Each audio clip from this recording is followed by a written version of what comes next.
Hello, everyone. Good afternoon. Welcome to this panel in venues, the theaters of experiences. My name is Guillermo Marín. I'm Innovation Services Director at the Global Sports Innovation Center. And today I'm thrilled to share moderate this panel with these excellent industry leaders.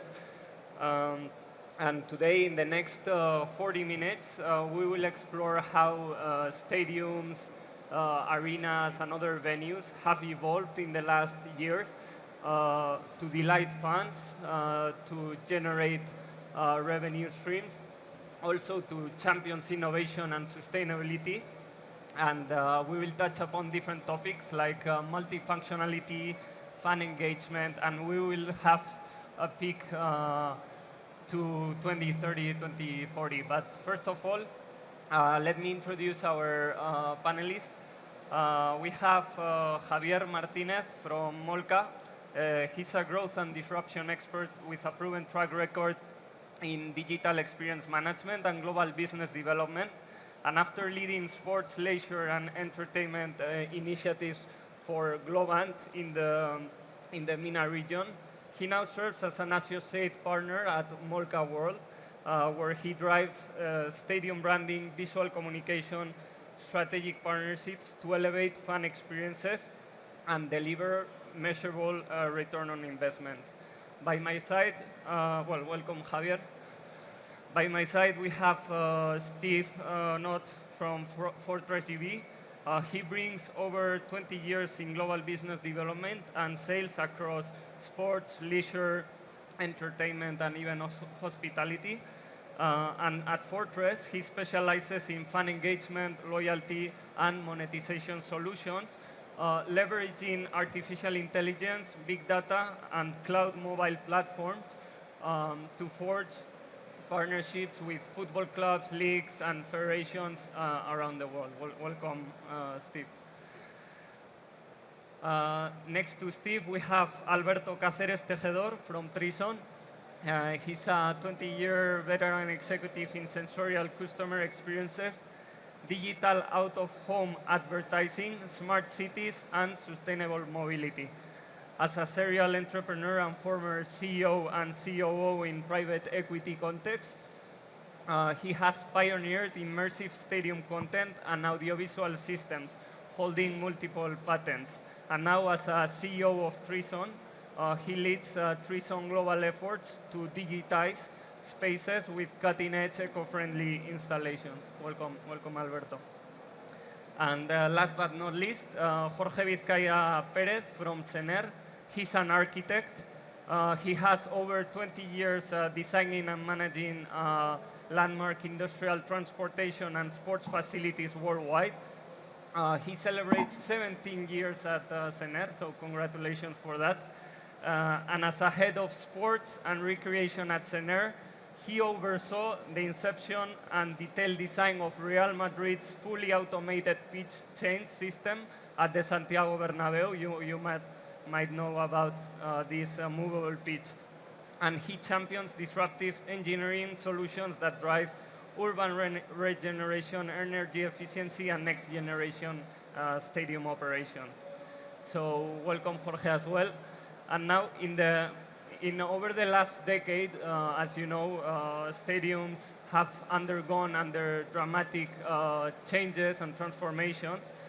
And I will start with Jorge, the last one I presented. Jorge, you've worked on one of the world's most iconic stadiums, which is the Santiago Bernabeu. What were the biggest changes you've seen in stadium design and operation over the last years? And how did Bernabeu pitch change fit into that transformation, into that evolution?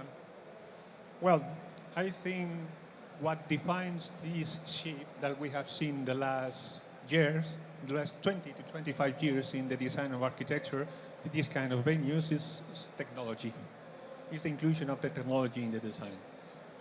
Architects has met technology in these 20 to 25 years. But why? Why technology? Well, if we take a look back to the 70s or to the 80s, we saw a lot of disasters causing a lot of deaths. a lot of problems between gangs, many problems. These force the authorities and the entities, public entities and sport entities like FIFA and UEFA to develop a very strong set of requirements to regulate the design and construction of these buildings. This results in super safer stadiums, but at the same time super complex and super expensive. So after that, now we have a lot of stadiums super expensive, but let me share with you one question. Does it make sense for a building owner or this kind of stadium operator put a lot of money on the table to build up a stadium just for 16 hours of big operation across the year? No. For this reason, these owners and operators has decided to extend the use of their stadiums and transform their stadiums into real multi-purpose venue at the service of the city every single day across the year. Okay, so what we have seen in the last 20 to 25 years is a super fascinating moment, watching how these venues are being transformed into real urban assets at the service of the citizenship, not only the clubs, including the cutting-edge technology. At this time, this, for example, retractable roof, retractable pitch systems, systems to protect the pitch, holograms. Let's see what happened. This interaction between the audience and the stadium itself. So I think this is the point that explains what these stadiums are getting more and more and more technological. Yeah, and I love the fact that you mentioned that interaction with the fan, right? The fan today expect no more than immersive experience. You know, they want the show. And Javier, your work at Molca revitalizes brand identity in the stadiums. So how do you balance this cutting-edge visual storytelling with the practical constraints of an active sport venue that you have 365 days a year? And in particular, how the physical part and the digital part interact there? It's very interesting what you say, because the role, and a little bit of what you were saying before, the role of stadiums has changed. Absolutely, the industry has changed. But we cannot forget the physical experience where you connect emotions, let's say, and the experience, immersive experience. Molca World has been revitalizing most of La Liga's stadiums, and you cannot believe that maybe a stadium like Valencia's Mestalla is a 50-year-old stadium. When you go there, I don't want to say, well, here is the CEO, Molca CEO, they've done an amazing job creating that. So you need to connect. There are 3 different journeys in order to connect in a stadium experience. You have the emotional one, which is how fans engage emotionally. This is why you need to create that branding, that experience, physical, where you can get engaged with the values and the value proposition of the stadium. In Atlético, it's my former home, it's Coraje y Corazón. So you see it all over the place. You need to create those physical atmospheres. The other one is the community journey, where data comes in, where Noti will share all the fan engagement data that you get. It's another journey. And then you have the operational one that goes to yours. I would say that part of the digital one is what Alberto does amazingly, which is the physical immersive with the technology. So you can get into amazing digital worlds, where what Molca World does is creating that physical experience that also not only impacts the fans, the operations, but also the players. You can see that revenues goes up whenever you do an intervention this size. The sports results go better. So now it's very difficult to separate what we call the physical from the digital. And this is why it's so important to have a venue that really, as far as it's not only smart, but also can create memorable experiences. Thank you, Javier. And I love that you both touch upon my next question on multifunctionality. At the end of the day, to maximize utilization of the sport venues, they're becoming increasingly multi-purpose, right? And Alberto at Trison, you digitize spaces from sport and also entertainment. What are the key designs and key technical considerations when you convert a stadium not only into sports, but also into a concert hall, into a conference venue, and how it drives new revenue streams for a club, a league, and so on? So I'm very happy to see how aligned we are with Jorge, Javier, and with you, Guillermo, in the way we see the stadia of the future. And it's normal, because we are here to solve problems. And besides the ones that Jorge mentioned, really, sports is an inflationary business. And I'm not talking only about the players or the operations, also the venues. Just the new venue that the Washington club that it is playing in the NFL is planning, the cost is $3 billion. So, but there is a huge constraint, and it's the number of seats, because the number of seats is limited. So it's an increasing cost and a limited number of seats. So the only way to survive is to really make the venues work 365 days a year. For doing so, they have to be flexible. And for being flexible, you need digital, because one day you can have a medical congress and the day afterwards an NFL game. So talking precisely about your question about how to design it, there are different guest journeys in the stadiums. It's very different, the journey of a player, the journey of a fan, the journey of a sponsor, the journey of a VIP, and the journey of a very VIP. So it is very important to understand the differences, to create the digital touch points to address any of them, regardless they are in a medical congress environment or they are in an NFL game.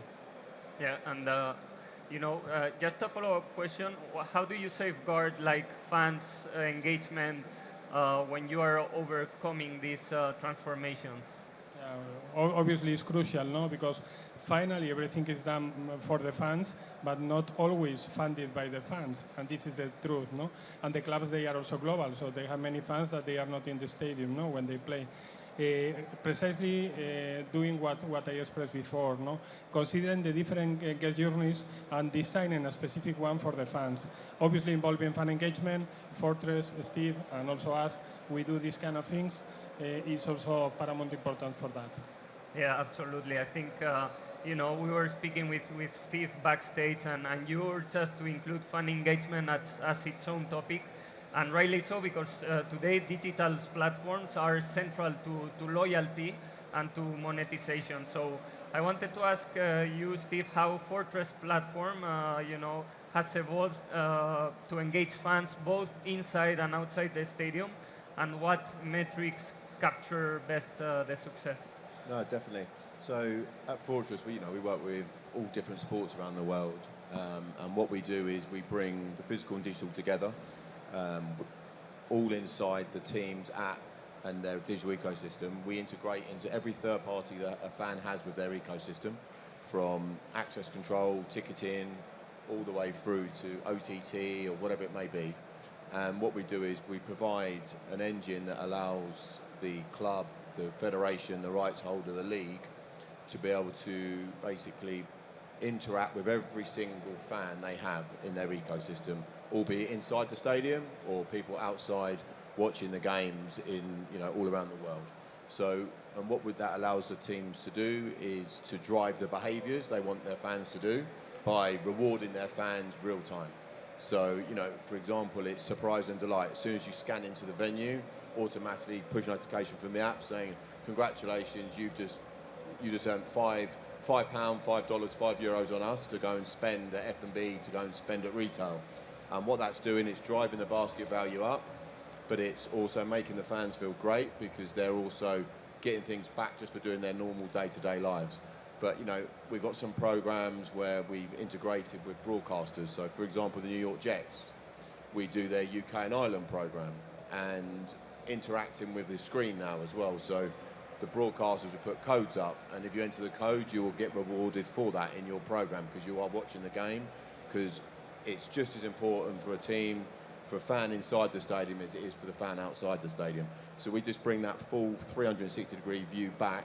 And what we then do with all this data is obviously new data points for the teams, for the federations, for the leagues, and we will push that into their CDPs and work with their to create segmentation so they can really personalize the messaging to the individual fan now. So it's not just where it used to be blanket, it's now very much being able to understand that this person hasn't brought a home shirt or this person hasn't brought an away shirt, so you can do a real-time activation. If you buy an away shirt today, you are going to get X, Y, and Z within your program. So it's really digitalising the way that the clubs can now interact with their fans. Yeah, and you were speaking backstage about specific case study with Phoenix Arizona Stadium. You implemented a single rotating barcode. I don't know if I said that correctly, but I think it's interesting to share with the audience this specific case study. If yeah, so this comes back to the multifunctional venue as well. So the Phoenix Arena, you have the Phoenix Suns playing there, you have the Phoenix Mercury, which is the women's team, and they also have concerts at the venue.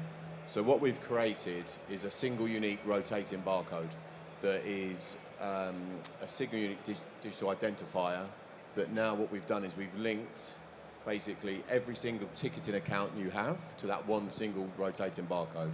So what that means is now inside the Phoenix Suns app, or sorry, the Phoenix Arenas app, so it's the venue app, doesn't matter what game you attend or what concert you attend, it's all under that single unique barcode. So you don't need multiple apps now. And then what we've also done is link their payment card to that barcode. So now you're just going around the venue and you're just touching and paying around the venue and automatically receiving rewards and new activations. So it might be you're getting discounts off F&B, you're getting cash back from retail that you can then only spend back inside the venue. So what it's doing is it's creating this great way that now a venue could put up their ticket prices and say, as a thank you for buying that season ticket, we've just loaded $300 to your stadium card to spend on us. The fan obviously doesn't understand that that's, you know, the team actually doesn't cost the team that, but it's driving that fan to spend more. But then what we've also done is link loyalty to that rotating barcode as well. So now the activations will be onto that rotating barcode. So if you go and scan at a venue, say at F&B, automatically it recalculates at the till level that fifth beer you've just brought is actually free on us. Or that home shirt you've just purchased today, you've just got £10 cash back on it. So it just creates that single unique identifier that you can now interact with an individual fan at every single touch point or every single event. And what that's done for the venue is it's brought in new partnership opportunities and sponsorship opportunities, because now you can get a bigger sponsor that wants to sponsor all of those events in that one individual. So it just drives that new level of fan engagement, but also sponsor engagement as well. I love that case study, and maybe you know more from a deeper case study that we went in. I also want to pass the ball to Javier to keep on with the topic of fan engagement around the stadiums. What do you think, in your opinion, is the single most effective tactic, being a mobile app feature or in-venue activation, to deepen that fan loyalty? What do you think about that?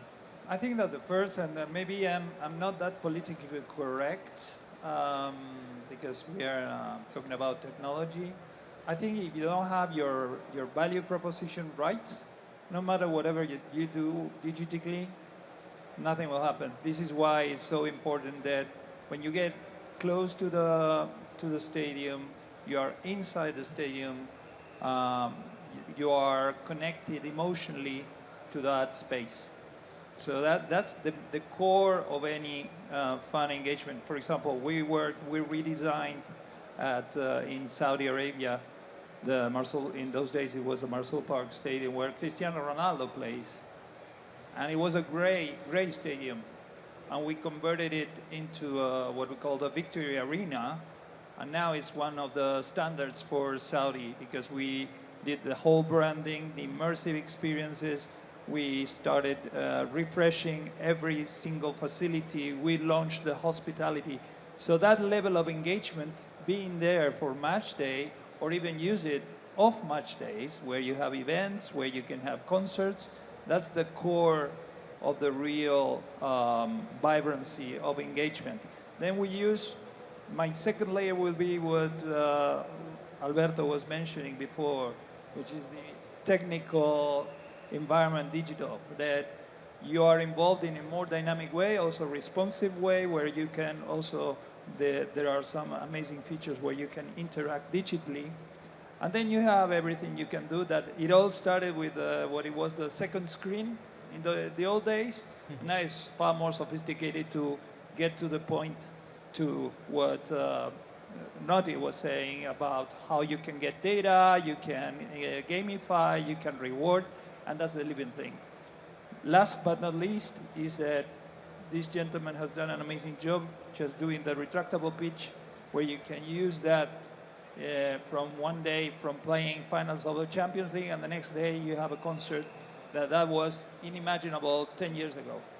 So I don't know if I'm mixing that, but to me, the core is the values that you're transmitting. Then you need to build a physical stand. Then you have to give the digital dynamic impact of the wow experience that you're there, and then the whole data comes after that. You want to add something about that fan engagement strategy? Yeah, no, I think what Javier's saying there is completely true. It's all that. It's the experience when you're coming into the venue. And, you know, we've just done our first full stadium in Brazil of biometric scanning. So you have to use your face now to come into there's no other way of coming into this in Brazilian venue. So we've just done that. But what we're also now doing is you can pay with your face as well. So every single touch point you have is all done with biometrics. And what that does is just makes it seamless for the fan, and then a seamless fan is a happy fan. So that's going to drive them to spend more, it's going to drive them to get engaged more, and it means you can try a lot more. So I think with this whole piece we talk about here, it fits in so well, because also with sort of interactive screens now, you know, we're doing something at Panathinaikos Basketball Club with the floor. They've got a glass floor, and with the loyalty program now, if you do certain things, you get rewarded, and before the game, your face is now on the floor. So obviously with the screens, it can be exactly the same scenario. So I think, you know, it just brings it all together, and technology, let's be honest, is only going to get better, and it's only going to improve the fans' experience inside and outside of a venue. But it's just bringing it all together is the key piece here, to make sure that, you know, you are at the forefront of this. And don't be afraid to do it, because someone else is going to do it. And then, you know, if you did it first, you get the kudos for being the first ones to do it. Like Javier said, and with the Molca World stuff, it's, you know, again there, it's having the ability to have that experience inside the venue as well as on your second screen. It's just as important, because you're actually inside the venue now and you want that experience. So I think that's the key element, is to bring it all together. Yeah, absolutely. And I think happy fans is the key to make this sustainable in terms of revenue streams, new revenue streams. And about sustainability... Guillermo, just a little one. Yeah. Operations is key. You have the happy fans, but you need to help the operations. The operation of the whole stadium is crucial for the fan experience. So if you don't have that, and technology has tons of things. You can have very good tools in order to do the engagement, but if you don't provide the operations team the keys that make that experience unique. I totally agree. There are different lawyers. It is as important as that. For example, last weekend we have also a fan engagement app by our subsidiary Yellow Bricks Trison, and people at the concert, they were uploading 20 pictures per second for the whole day. So we really want to engage, and we really want to be stars and to be on stage. Yeah, absolutely. And I think that to that point as well, operations 100% right. So I've just got a team out in America at the moment. We've just launched 9 stadiums in one day for the FIFA World Club Cup, where FIFA wanted turnstiles, and in America they don't have turnstiles. So we've just brought 800 mobile turnstiles and implemented it in one day in 9 venues for the operational stuff to get into the venues. So making it easy for operation is definitely a key one, because if the fan has a problem getting inside the venue, then they're not going to be happy when they get in, and that's going to affect what they spend at your venue as well. Yeah, it's very glamorous to talk about the fan engagement and the fan experience, but if everything is not, you know, seamless, comfortable, then you kill everything. Absolutely, and also I think, you know, looking also at the long term, sustainability, I think it's no longer an option as well. not only in terms of revenues, but also, you know, environmental and social. You know, you have to make everything right so it goes well. You were mentioning operations, really crucial, fan engagement, and so on. So I think Jorge and Alberto, you both engage with materials, infrastructure at scale, you know, as an architect and, you know, as Trison, as digitizing spaces. Maybe I'll start with Jorge. From an engineering standpoint of view, your company is an engineering company.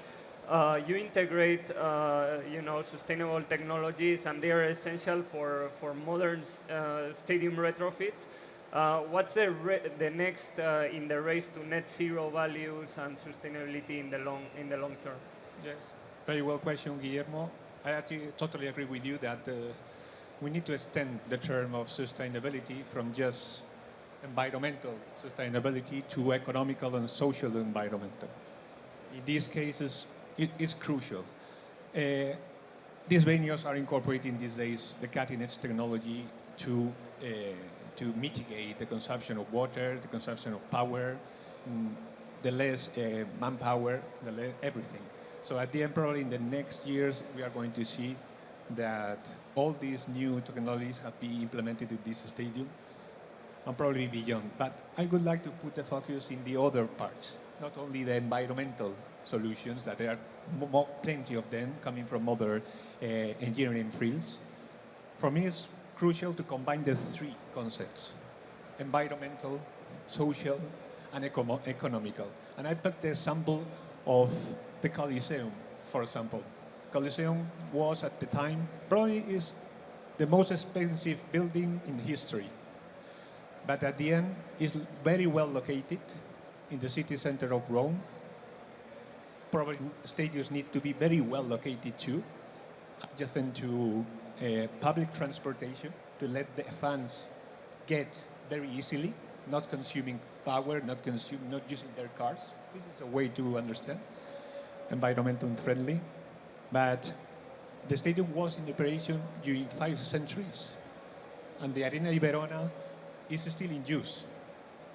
From my point of view, these buildings gather all urban facilities, not only hosting football games, concerts.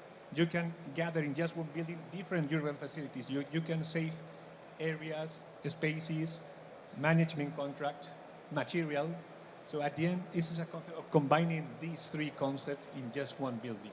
So from my point of view, sustainability, or those buildings, in this case, the Coliseum or the Arena di Verona, are very, very good examples of sustainability in this kind of venues. Mm-hmm. And now you have the building, you have the architect that has made the building, but Trison adds up another layer of digitizing spaces.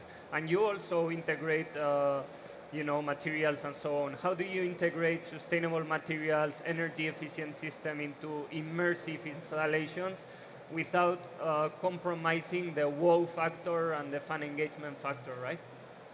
Well, first of all, now sustainability is a must, it's not an option. No? So we as a company, we are Trison certified for ISO 14001, 14064, EcoVadis. We have signed the objectives of the United Nations for 2030. So it is really what we need just to operate with the main players in this market. No? But besides that, and Javier mentioned it before, the most important thing is not always what you purchase or what we, for example, certify in terms of low consumption and these kind of things. It is the operation. Because 90% of the effect of what we do, it is in the day-to-day operation of the venues. It's not in the 10% of the, let's say, installation phase or erection phase. No? So it's super important to take it into account. And then again, I see digital as an enabler in order to precisely, in a flexible environment, because we all agreed that the stadia, they have to work 365 days a year for different purposes. Digital as an enabler because you can move immediately things from being like in Bernabeu, that it is digital by nature, no? Where Jorge and I, we have several projects. No? So you can move it from being an NFL, a Real Madrid game to an NFL in seconds without removing any vinyls, without printing, without a lot of things that in any other case they should be done. No, thank you. And now, we have 3 minutes left. I want to ask the four of you the question of looking to the future, right? Imagine you are in January 1st, 2030, or even looking ahead in longer projects. What is the headline feature of the world's most advanced venue? Is it AI? Is it AR? Is it holograms? You mentioned holograms, drone-delivered concessions. What do you think? Maybe we'll start with Javier. Well, again, I'm a kind of agnostic because I'm a marketeer. So I would say that we cannot talk about technology. Technology goes at a speed that it's never, you're not catching up. So you need to think from the core. So what's the core? The core is that the fan and the show, let's say show, match, should be at the core of everything you do. And you need to tailor and to customize that into what the trends and the current needs are. Because the needs of a fan now is A, and maybe in 2 years it's totally the opposite. So make it compatible to sustainability, which is key. Make it absolutely interactive, being the center, at the core, and make it memorable. The rest, it's a question of evolution. I totally agree. I totally agree. At the end of the day, we are all speaking about that the key thing is the fan experience. This is the key. In the industry, yeah, of course, this key is attached to the fan. The fan has changed a lot in the last years. Super hooligan going to the stadium. This is up. It is out. Now the people is going to these venues to have a live experience. For this reason, they can pay a lot of money because they are living live experience in just one game. So we need to generate or create this environment for these fans in this case, including all the technologies, including all the operation, taking decisions in designing where the stadium is, how the stadium is. So this is my point. But don't forget, again, to me, physical, this is what we do at Molca, it's the physical part is the core where you put all the tech on top of it. Yeah, so absolutely. You cannot conceive this in a separate way. Absolutely, absolutely. Alberto, what's your take? Yeah, well, in my opinion, I agree with both. No, I mean, this is about experience, no? And what we do is use technology to create the right experience for the right target at the right time, and that's all, no? So I think it's more the stadia for me. They will be omni-channel, so probably there will be a replica of them, like an infinite stadium all around the world, so that you can see live. I don't know, your favorite team anywhere in the world, like if you were in the stadium. So they have to be omni-channel, they have to be flexible, but the most important thing is that they have to create the experience to make sport compete with any other kind of entertainment. Steve? I think finally, the way I see it is that we are going to have stadiums that basically are just fully immersive now. As soon as you walk in, your face is your identity on everything you do inside the venue, inside your app, inside everywhere you go, even with your partners, everything's fully aligned, and every time you're going in, you're doing something as a fan, you're getting rewarded for that in a seamless way that's real time, completely real time. There's no two ways about it. It has to be real time to give that real advanced fan experience. And I think it all comes down to, having that one identity that gets you to do everything inside and outside with everything you do with that club as well. Thank you. I think we've covered a lot today. We've covered the evolution of venues as theater of experience, the multifunctionality and monetization, fan engagement and operations. We also spoke a little bit about the future, sustainability, and this last guest. So I just wanted to thank our panelists, Javier, Jorge, Alberto, Steve. Thank you very much, and also thank you, the audience, for being here. Gracias, Guillermo. Let's take a picture.